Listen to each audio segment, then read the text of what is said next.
Hi good morning. त्वमेव माता च पिता त्वमेव बन्धुश्च सखा त्वमेव विद्या द्रविणं त्वमेव सर्वं मम देवदेव। ശ്രീമദ് ഭഗവത്ഗീത 6-ാം അധ്യായം ധ്യാനയോഗം 10-ാമത്തെ ശ്ലോകമാണ് ചൊല്ലുന്നത്. യോഗീ യുഞ്ജീത സതതം ആത്മാനം രഹസി സ്ഥിത ഏകാഗീയത ചിത്താത്മാ നിരാശീ അപരിഗ്രഹ.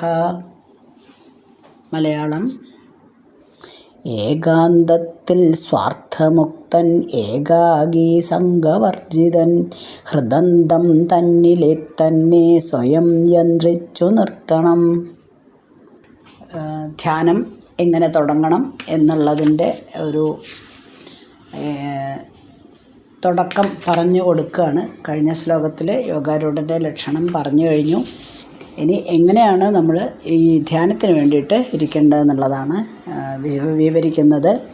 യോഗി രഹസി, യോഗി വിജനമായ സ്ഥലത്ത്, ഏകാഗീ സ്ഥിത ഒറ്റയ്ക്കിരുന്ന്, യഥചിത്താത്മാ അന്ധകരണങ്ങളെയും ബാഹ്യകരണങ്ങളെയും അടക്കി, നിരാശീഹി നിരാശ വരല്ല, തനിക്ക് ഇന്നത് കിട്ടണം എന്ന് ആഗ്രഹിക്കാതെ, ഒന്നിലും ആഗ്രഹങ്ങളില്ലാതെ, അപരിഗ്രഹ ഒന്നും തൻ്റേതാണ് എന്ന് കരുതാതെ, സതതം എല്ലായ്പ്പോഴും, ആത്മാനം യുഞ്ജീത മനസ്സിനെ ഏകാഗ്രമാക്കി നിർത്തണം. ഇങ്ങനെ ഭഗവാൻ ശ്രീകൃഷ്ണൻ തൻ്റെ ഒറ്റ മിത്രമാണ് അർജുനന് ആത്മസാക്ഷാത്കാരത്തിനുള്ള ഉപായം നിർദ്ദേശിച്ചു കൊടുക്കാൻ ശ്രമിക്കുകയാണ്. അതിന് എന്തെങ്കിലും വല്ല എളുപ്പവഴി ഉണ്ടെങ്കിൽ തീർച്ചയായിട്ടും കൃഷ്ണൻ അത് പറഞ്ഞു കൊടുക്കുമായിരുന്നു. പക്ഷേ ഇല്ല, എളുപ്പവഴിയൊന്നുമില്ല. അതുകൊണ്ട് അല്ലയോ അർജുന, നീ നിൻ്റെ മനസ്സിനെ ഏകാഗ്രമാക്കാൻ എപ്പോഴും ശ്രമിച്ചു കൊണ്ടിരിക്കണം എന്നാണ് ഉപദേശിക്കുന്നത്. ഈ ധ്യാനാഭ്യാസം കൊണ്ട് മാത്രമേ നമുക്ക് ജീവന് ബ്രഹ്മാനുഭൂതി നമുക്ക് ലഭിക്കുള്ളൂ. അപ്പം ആദ്യം പറയുന്നത് രഹസി ഏകാഗീ സ്ഥിത എന്നാണ്. ഒരു ഏകാന്തതയിൽ, ആളൊഴിഞ്ഞ ഒരു സ്ഥലത്ത് ഒറ്റയ്ക്കിരുന്ന് വേണം ധ്യാനം അഭ്യസിക്കാൻ. അപ്പോൾ ഒരു ചെറിയ പേടിയാവില്ലേ, ആളൊഴിഞ്ഞ സ്ഥലത്ത് ഒറ്റയ്ക്ക് ഇരിക്കാനോ, അപ്പോൾ ഞാൻ കൊടുങ്കാട്ടിലേക്ക് പോകണോ അതോ ഗുഹയിലേക്ക് ഒറ്റ പോകണോ ധ്യാനം പരിശീലിക്കണമെങ്കിൽ എന്ന് ഒരു ചിന്ത വരും. അങ്ങനെയല്ല അർത്ഥം.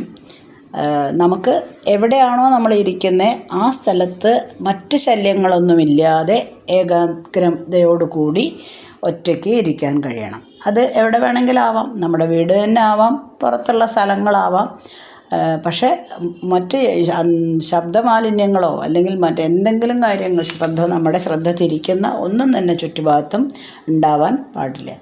അപ്പോൾ വീട്ടിലാണെങ്കിലും നമുക്ക് നമ്മുടെ വീട് എത്ര വലുതോ ചെറുതോ എന്നുള്ളതല്ല, അതിൻ്റെ ഒരു ഒഴിഞ്ഞ മൂലയിൽ ഇരുന്ന് ധ്യാനം അഭ്യസിക്കാം. അവിടെ ചുറ്റുഭാഗത്തുള്ള ശബ്ദശല്യം ഉണ്ടാവരുത്. മാനസികമായിട്ടുള്ള ഏകാന്തതയാണ് നമുക്ക് കിട്ടേണ്ടത്. അങ്ങനെ നമ്മൾക്ക് വിഷയങ്ങളിൽ നിന്നൊക്കെ മനസ്സിനെ പിന്തിരിപ്പിച്ചാൽ മാത്രമേ ഏകാന്തത കിട്ടുള്ളൂ.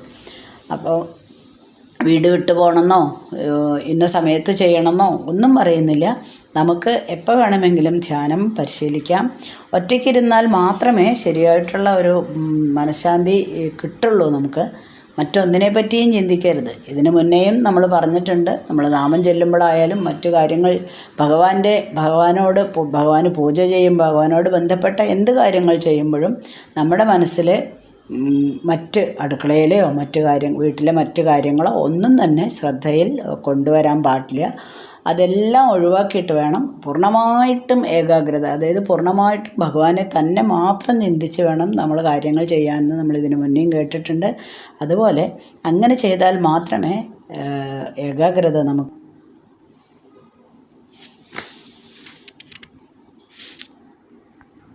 എല്ലാവരോടും സമചിത്തത കൈവരിച്ച, ഇന്ദ്രിയങ്ങളെ മുഴുവൻ കീഴടക്കിയിട്ടുള്ള ആളാണ് വിജിതേന്ദ്രിയൻ എന്ന് നമ്മൾ പറഞ്ഞു കഴിഞ്ഞു.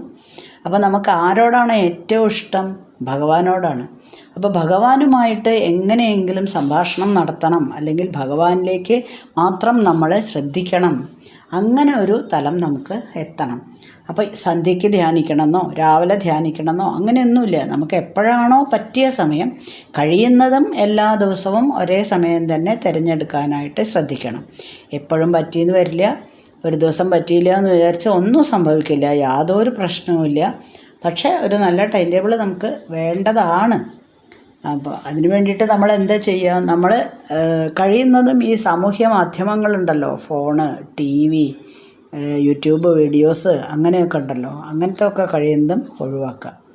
അങ്ങനെ നമ്മൾക്ക് നമുക്കൊരു ഇഷ്ടമല്ലേ, നമുക്കിഷ്ടം. അപ്പം നമ്മൾ ഒരു ഉദാഹരണം പറയുകയാണെങ്കിൽ, ഒരു പ്രണയിനികൾ, അതായത് കവിതാക്കൾ, കാമുകനുണ്ട്, കാമുകിയുണ്ട്. നമ്മൾ ലവ് ആയി കഴിഞ്ഞാൽ അവർക്ക് മറ്റേ ആൾ, അതായത് കാമുകനാണെങ്കിൽ കാമുകി പറയുന്നത് അല്ലെങ്കിൽ തിരിച്ച് മാത്രമേ ശ്രദ്ധ ഉണ്ടാവുള്ളൂ. നമ്മൾ അടുത്ത് ചെന്നിട്ട് എന്തുറക്കെ പറഞ്ഞാലും അവർ ആ ഫോൺ വിളിയിൽ മാത്രമേ ശ്രദ്ധിക്കുള്ളൂ, നമ്മൾ പറയുന്ന ഒന്നും തന്നെ കേൾക്കില്ല. അപ്പോൾ അവിടെ മുഴുവനായിട്ട് ഏകാഗ്രത കൊടുക്കുന്നത് നമ്മൾക്ക് ഏറ്റവും ഇഷ്ടപ്പെട്ട ഒരു വ്യക്തിയുടെ സംഭാഷണങ്ങൾക്കാണ്.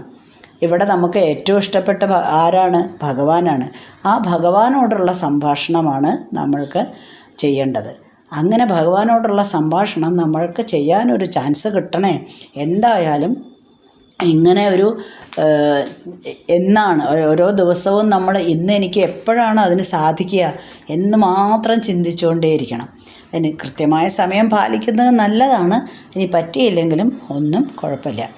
അപ്പോൾ എന്നും സംസാരിക്കുന്ന ഒരാൾ നമ്മൾക്ക് ചിലപ്പോൾ അയാളെ കണ്ടില്ലെങ്കിൽ അല്ലെങ്കിൽ അയാളുടെ സംഭാഷണം കേട്ടില്ലെങ്കിൽ ഒരു വിഷമം വരുമല്ലേ, നേരത്തെ ഞാൻ പറഞ്ഞ എക്സാമ്പിൾ പോലെ. അപ്പോൾ എന്നും അതിനായിട്ടുള്ള ഒരു ത്വരയാണ്. അതായത് ഇന്നെപ്പോഴാണാവോ വിളിക്കുക, ഇന്ന് എന്തായിരിക്കും മെസ്സേജ് തരിക, അല്ലെങ്കിൽ ഇന്ന് എനിക്ക് എങ്ങനെ കാണാൻ പറ്റുക, എന്ന സ്ഥലത്ത് ചെന്ന് കാണാൻ പറ്റുമോ, ഇതന്നെയല്ലേ ചിന്തിക്കുന്നത്. അതാരോടായിരിക്കണം എന്ന് മാത്രം, ഭഗവാനെ പറ്റിയിട്ടായിരിക്കണം എന്ന് മാത്രം. അപ്പോൾ ഭഗവാനോട് എനിക്ക് എപ്പോഴാണ് സംഭാഷണം ചെയ്യാൻ പറ്റുക എന്നാണ് നമ്മൾ ചിന്തിക്കണം. അപ്പോൾ അതിന് എന്താണ് നമ്മൾ ചെയ്യേണ്ടത്? നമുക്ക് ഏറ്റവും ഇഷ്ടപ്പെട്ടത് ഭഗവാനാണ്. അപ്പോൾ അതിനായിട്ട് നമ്മൾ കാത്തിരിക്കുകയാണ്. എപ്പോഴും നമ്മൾ ഇങ്ങനെ അതുമാത്രം ചിന്തിച്ചിരിക്കുമ്പോൾ എങ്ങനെയാണിത് നേടാൻ പറ്റുക എന്ന് ചോദിച്ചാൽ, നേരത്തെ പറഞ്ഞ തന്നെയാണ് അതിനുള്ള മരുന്ന്. എല്ലാം നമ്മൾക്ക് അനാവശ്യമായിട്ട് ഒരു TV കണ്ട് അതിൽ എന്താണ് ഇന്നത്തെ വാർത്തകളൊക്കെ, അതെല്ലാം വെറുതെ ഇങ്ങനെ ഓരോ ദിവസം ഓരോ പ്രശ്നങ്ങൾ സൃഷ്ടിക്കും, അതിൻ്റെ പിന്നാലെ പോവും, അത് രാഷ്ട്രീയവൽക്കരിക്കുകയൊക്കെയാണ് ചെയ്തുകൊണ്ടേയിരിക്കുന്നത്. നല്ല കാര്യങ്ങൾ അപൂർവം ഒരു സെൻറ്റൻസോ മറ്റേ നമുക്ക് കേൾക്കാനുണ്ടാവുള്ളൂ. അതേപോലെ തന്നെയാണ് യൂട്യൂബിൽ നല്ല വീഡിയോസ് ഇഷ്ടം പോലെ വരുന്നുണ്ടെങ്കിൽ പോലും, വാട്സാപ്പ് മെസ്സേജസ് ആണെങ്കിലും അതെല്ലാം, ഇമേജസ് ആണെങ്കിലും മെസ്സേജസ് ആണെങ്കിലും ഒക്കെ ഇഷ്ടം പോലെ ആവശ്യമുള്ളതും വരുന്നുണ്ട്, ആവശ്യമില്ലാത്തതും വരുന്നുണ്ട്. അപ്പോൾ അതിലേക്ക് നമ്മൾ ലയിച്ചു കഴിഞ്ഞാൽ ചിലപ്പം മണിക്കൂറുകളോളൊക്കെ നമ്മൾ ഈ യൂട്യൂബ് സാമൂഹ്യ മാധ്യമങ്ങൾ ഉപയോഗിച്ചു എന്ന് വരും. അതൊക്കെ നമുക്ക് ദോഷമാണ് വരത്തുള്ളൂ. അതിന് പകരം അതെല്ലാം മെല്ലെ നമുക്ക് ഒഴിവാക്കുക. അയ്യോ, അതെങ്ങനെ നമുക്ക് ഒഴിവാക്കുക എന്ന് ചോദിച്ചിട്ടുണ്ടെങ്കിൽ മെല്ലെ മെല്ലെ ശീലിച്ചുകൊണ്ടേ ഇരിക്കുക. ഞാൻ ഇന്ന് തൊടില്ല. നമ്മൾ മറ്റേ മഹാനവമി വരുമ്പോൾ നമ്മൾ പുസ്തകം തൊടില്ല. അത് ഭയങ്കര നിർബന്ധമുള്ള കാര്യമാണ്. വായിക്കാൻ പാടില്ല, പഠിക്കാൻ പാടില്ല. കണ്ണെവിടെയാണ്? TV-യിൽ. അവിടെ എന്താ ചെയ്യണം? ഒന്നുമില്ലെങ്കിൽ കാർട്ടൂൺ കാണുന്നു, അല്ലെങ്കിൽ സിനിമ കാണുന്നു. അതിലെന്താ എഴുതി കാണിക്കുന്നത് വെച്ചാൽ അത് വായിക്കുന്നു. അപ്പോൾ വായനയില്ലേ? അതാണ് വിഡ്ഢിത്തരാണ് നമ്മൾ ചെയ്യുന്നത്. വായിക്കാൻ പാടില്ല, പഠിക്കുന്ന ബുക്ക് വായിക്കാൻ പാടില്ല എന്ന് മാത്രമല്ല, സാധാരണ നമ്മൾ വായിക്കാറില്ല എന്നൊരു നിയമം പണ്ട് കാലത്തുള്ള ആൾക്കാർ വെച്ചിട്ടുണ്ട്. എന്നാലും നമ്മൾ എന്തും ചെയ്യും, എഴുതുകയും ചെയ്യും, വായിക്കുകയും ചെയ്യും. അപ്പോൾ അതിൽ തെറ്റല്ലേ ചെയ്യുന്നത്? അപ്പോൾ അങ്ങനെ ചിന്തിക്കരുത്. നമുക്ക് രഹസ്യമായിട്ട് ഭഗവാനോട് നമ്മുടെ കാര്യങ്ങൾ മുഴുവനായിട്ടും തുറന്ന് സംസാരിക്കണം. അതിനിനി ഭഗവാനെ എവിടുന്നാണ് കിട്ടുക? അപ്പോൾ ആദ്യം നമ്മളൊരു രൂപം മനസ്സിൽ കാണണം. ആ രൂപം കിട്ടിക്കഴിഞ്ഞാൽ ആ രൂപത്തോട് മെല്ലെ മെല്ലെ അടുത്ത്, ഏറ്റവും ഭഗവാനുമായിട്ട് ഏറ്റവും അടുക്കുക. നമ്മൾ അടുത്ത് കഴിഞ്ഞാൽ മെല്ലെ നമുക്ക് ഭഗവാന്റെ രൂപത്തിൽ നിന്ന് അതൊരു ചൈതന്യമാണ് എന്ന് മനസ്സിലാക്കാൻ പറ്റും. അങ്ങനെ ഭഗവാനോട് ഒരു താതാത്മ്യം നമ്മൾ പ്രാപിക്കുക തന്നെ ചെയ്യണം. അപ്പോൾ യുഞ്ജീതഹ എന്ന് പറഞ്ഞ, അപ്പോൾ ഏകാഗ്രതമായിട്ടാണ് നമ്മുടെ മനസ്സിനെ നമ്മൾ വയ്ക്കുന്നത്. ഇനി നിരാശീഹി എന്ന് പറഞ്ഞാൽ യാതൊരു ആഗ്രഹവും ഇല്ല നമ്മുടെ മനസ്സിന്. അതാണ് നിരാശിഹി. അല്ലാണ്ട് നമ്മൾ സാധാരണ ഉപയോഗിക്കുന്ന നിരാശയല്ല, ആഗ്രഹങ്ങൾ ഒന്നും തന്നെ ഇല്ല. അപരിഗ്രഹം എന്ന് പറഞ്ഞാൽ നമ്മൾക്ക് ഒന്നും എൻ്റേതല്ല, ഇതെൻ്റെ, ഞാൻ എൻ്റെ എന്ന് വരുമ്പോഴാണ് പ്രശ്നങ്ങൾ വരിക അല്ലേ. അപ്പം ഒന്നും എൻ്റേതല്ല എന്ന് കരുതുന്ന ആൾ. അങ്ങനെ വേണം നമ്മൾ ഭഗവാനുമായിട്ടുള്ള സംഗമം ചെയ്യാൻ. ആ സംഗമത്തെയാണ് നമ്മൾ ഭഗവാനുമായിട്ടുള്ള നമ്മുടെ സംഭാഷണങ്ങൾ, നമ്മൾക്ക് ഭഗവാനിൽ മാത്രം ശ്രദ്ധ കേന്ദ്രീകരിക്കുക. അപ്പോൾ അതാണ് ധ്യാനം. അപ്പോൾ ഈ എന്ത് ജോലി നമ്മൾ രാവിലെ ചെയ്യുകയാണെങ്കിലും നമ്മളുടെ ചിന്ത മുഴുവനും എന്താണ്? അയ്യോ, ഇന്നെനിക്ക് എങ്ങനെയെങ്കിലും സമയം കണ്ടെത്തണം, ഞാൻ ഇന്ന സമയത്താണ് ധ്യാനിക്കാനിരിക്കാറ്, ആ സമയം എനിക്ക് കണ്ടെത്തണം. അപ്പോൾ അവിടെ എന്ത് ചെയ്യേണ്ടി വരും? ചിലപ്പോൾ നമ്മൾ നമ്മുടെ ദൈനംദിന കാര്യങ്ങളിൽ ചില വിട്ടുവീഴ്ചകളൊക്കെ ചെയ്യേണ്ടി വരും. അപ്പോൾ എന്താണ് നമ്മുടെ ലക്ഷ്യം വെച്ചാൽ അത് മാത്രം ശ്രദ്ധിക്കുക. അങ്ങനെ ചെയ്തു കഴിഞ്ഞാൽ നമുക്ക് അങ്ങനെയാണ് ധ്യാനം ചെയ്യേണ്ടത്. അങ്ങനെ ചെയ്തു കഴിഞ്ഞാൽ നമുക്ക് ധ്യാനം എളുപ്പത്തിൽ തന്നെ ചെയ്യാൻ സാധിക്കും. അപ്പോൾ ഇന്ദ്രിയങ്ങളെ മുഴുവനും നിയന്ത്രിച്ച് നമ്മൾ തുടങ്ങുകയാണ്, ധ്യാനം തുടങ്ങാൻ പോവുകയാണ്. ആദ്യം പെട്ടെന്ന് നമുക്ക് ഒരു ആത്മനിയന്ത്രണമൊന്നും കിട്ടില്ല. ധ്യാനിക്കാൻ ഇരുന്ന ഉടനെ നമുക്ക് ആത്മനിയന്ത്രണമൊന്നും കിട്ടില്ല. പക്ഷേ പിന്നീടത് മെല്ലെ കൈവരും. അപ്പം ധ്യാനിക്കാൻ പോകുമ്പോൾ നമ്മുടെ ശരീരം, നമ്മുടെ മനസ്സ്, നമ്മളുടെ ആത്മാവ്, ഇതെല്ലാം ഈ പരമപുരുഷൻ, അതായത് ഭഗവാനിൽ മാത്രം ഏർപ്പെടുത്തി, അല്ലെങ്കിൽ അതിൽ മാത്രം ചിന്തിച്ച് വിജനമായ ഒരു സ്ഥലത്ത് ഒറ്റയ്ക്കിരുന്ന് മനസ്സിനെ കൺട്രോൾ ചെയ്ത് നിയന്ത്രിച്ച് ധ്യാനം ചെയ്യുമ്പോൾ അയാൾക്ക് മറ്റൊന്നിലും തന്നെ യാതൊരു ആശയോ അല്ലെങ്കിൽ മമതയോ ഒന്നും തന്നെ ഉണ്ടാവില്ല. ഇതാണ് ഭഗവാൻ പറഞ്ഞു കൊടുക്കുന്നത്. അപ്പോൾ യോഗിയാവുന്നതിന് മുന്നേ നമ്മളെമാരുത്ത ആൾക്കാർ മനസ്സ് നിറയെ ആഗ്രഹങ്ങളാണ്. എപ്പോഴും വിഷയങ്ങളെ പറ്റി മാത്രമാണ് നമ്മൾ ചിന്തിച്ചുകൊണ്ടിരിക്കുന്നത്. അങ്ങനെയുള്ള ഒരാൾ ഇനിയിപ്പോൾ കാട്ടിൽ പോയാലും ഒറ്റയ്ക്കിരിക്കണം എന്നല്ലേ പറഞ്ഞത്, ഏകാന്തമായ സ്ഥലത്ത്. അത് തേടി കാട്ടിലേക്ക് പോയാലും അവിടെയും ഏകാന്തതയൊന്നും കിട്ടാൻ പോകുന്നില്ല. അപ്പോൾ നമ്മൾ എന്ത് ചെയ്യണം? ഇതൊന്നും പുറത്തേക്ക് കൊട്ടിഘോഷിക്കേണ്ട ആവശ്യമില്ല. രഹസ്യമെന്നും കൂടെ പറഞ്ഞിരുന്നുണ്ടല്ലോ. അപ്പോൾ അതുകൊണ്ട് ഇപ്പോൾ ഞാൻ ഇങ്ങനെ ചെയ്യാൻ പോവുകയാണെന്ന് നാട്ടുകാരോട് അല്ലെങ്കിൽ എല്ലാവരോടും കൊട്ടിഘോഷിക്കേണ്ട ആവശ്യമില്ല. നമ്മൾ എന്താണോ ഉദ്ദേശിക്കുന്നത് അത് മാത്രം ചെയ്ത് ധ്യാനത്തിലേക്ക് മെല്ലെ ധ്യാനത്തിലിരിക്കുക. എല്ലാ ചിന്തകളും വരും മനസ്സിൽ, അതൊന്നും മൈൻഡ് ചെയ്യാതെ കുറേശ്ശെയായിട്ട് ഒഴിവാക്കി മെല്ലെ പരമപദത്തിൽ എത്താൻ, അല്ലെങ്കിൽ യഥാർത്ഥത്തിൽ ധ്യാനം എങ്ങനെ വേണമെന്ന് മനസ്സിലാക്കാനായിട്ട് സാധിക്കും. ഇപ്പോൾ 10ാമത്തെ ശ്ലോകമാണ് നമ്മൾ ചൊല്ലിയത്. ഇനി 11ഉം 12ഉം ഒരുമിച്ചാണ് ചൊല്ലാൻ പറ്റുന്നത്.